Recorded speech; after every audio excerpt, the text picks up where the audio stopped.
So in the instructions of this problem, there's a lot of potentially scary math words, but linear just means something to the first power, like x plus 2 is a linear factor.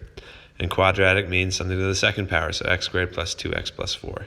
So basically what the question is asking for is for you to factor this down into pieces like this.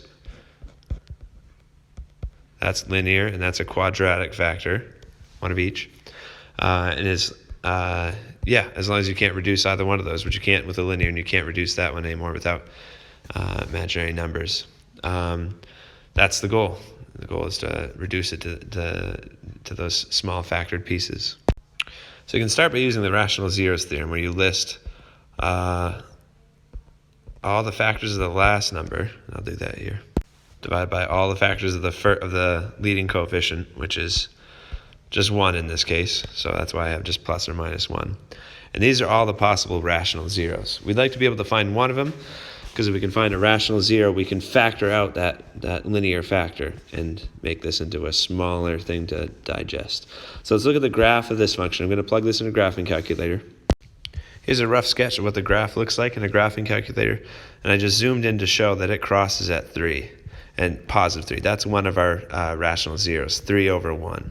And to confirm that, you could plug in 3 into this equation. You'd find out that it makes it be 0. So we found out that 3 is a root to this function.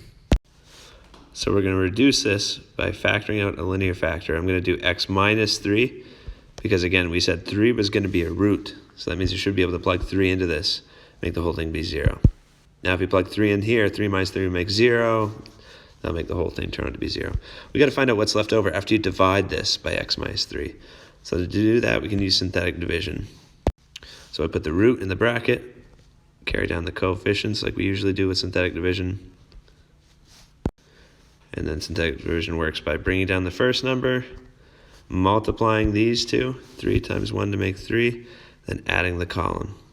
Then we got 3 times 1 to make 3, then add the column. Then 3 times 5 to make 15, add the column.